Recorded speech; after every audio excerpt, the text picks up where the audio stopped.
और इन खबरों के साथ आगे बढ़ते हैं। एक बड़ी खबर का रुख कर रहे हैं, सीधा रुख कर लेते हैं। आज से शुरू हो रहा संसद का शीतकालीन सत्र। शीतकालीन सत्र में कई बिल लेकर आएगी सरकार। 22 दिसंबर तक संसद का शीतकालीन सत्र चलेगा। सत्र की 19 दिनों की अवधि के दौरान 15 बैठकें होनी है। हालांकि सत्र में हंगामे के पूरे आसार हैं और अक्सर आपको देखने को भी मिलता है हंगामा, क्योंकि विपक्ष जो है वो लगातार तीखी बयानबाजी हो या फिर कई मुद्दों को लेकर सरकार को जरूर घेरता है और ऐसे में हंगामे के आज भी पूरे आसार नजर आ रहे हैं। तो सत्र की 19 दिनों की अवधि, इस दौरान 15 बैठकें होंगी। और हमारे पॉलिटिकल एडिटर लगातार जुड़े हुए हैं अमित, आज से सत्र की कार्यवाही शुरू हो जाएगी और संसद का शीतकालीन सत्र किस हिसाब से देखा जाए? अहम बात है कि संसद का शीतकालीन सत्र जो है आज से शुरू हो रहा है और उसमें कई महत्वपूर्ण विधेयक हैं जो सरकार लाने जा रही है। चाहे वो न्यायिक संहिताओं में कुछ बदलाव के विधेयक हैं उन पर भी, और साथ साथ मुख्य चुनाव आयुक्त और चुनाव आयुक्तों की नियुक्ति का विधेयक है। तो लग रहा था कि यह शीतकालीन सत्र जो गर्म रहेगा पूरा, और यहाँ जो है हंगामा होने के कई मामलों में आसार भी थे।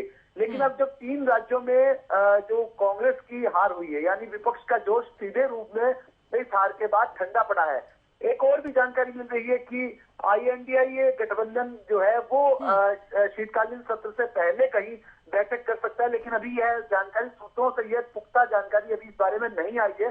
लेकिन खासतौर पर अगर बात करें कैश फॉर क्वेरी का, जो महुआ मोइत्रा का मामला था, उसको लेकर जो है वो हंगामा होने के आसार है। क्योंकि जब पहले देखिए शनिवार को सर्वदलीय बैठक हुई थी, उस दौरान भी तृणमूल के नेताओं ने कहा था कि इस मामले में पहले चर्चा होनी चाहिए संसद की जो आचार समिति है उसकी तरफ से, उसके बाद इस बारे में कोई कार्रवाई होनी चाहिए। क्योंकि कैश फॉर क्वेरी मामले में जो तृणमूल की कांग्रेस की जो सांसद है महुआ मोइत्रा, उसके खिलाफ जो एथिक्स पैनल की जो रिपोर्ट आई है उसके हिसाब से उन पर निश्चित रूप से निष्कासन की तलवार लटक रही है। अब ऐसे में लगता है कि कोई बड़ी कार्रवाई उससे पहले हंगामा होने के पूरे आसार है।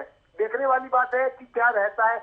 लेकिन खासतौर पर अगर बात करें इस संसद जो शीतकालीन सत्र है, इसमें 15 बैठकें होनी है और उनमें खासतौर पर 3 आपराधिक न्याय विधेयक हैं, जिनमें IPC और CRPC और साथ साथ इंडियन एविडेंस एक्ट में जो बदलाव किए गए हैं केंद्र की ओर से, उन विधेयकों को लेकर भी, और साथ साथ जैसे मैंने पहले बताया कि जो मुख्य चुनाव आयुक्त और चुनाव आयुक्तों के अधिकारों का विधेयक है उसको लेकर भी। लेकिन सरकार का, खासतौर पर भारतीय जनता पार्टी का जो परिणाम उनके पक्ष में आए हैं 3 राज्यों में, उसको लेकर निश्चित रूप से उनका जोश पूरा है और विपक्ष का जोश यहाँ ठंडा नजर आएगा, खासतौर पर शीतकालीन सत्र में। हालांकि कई मुद्दों पर हंगामा जरूर होने की संभावना है। जी बिल्कुल अमित, बहुत शुक्रिया पूरी जानकारी देने के लिए।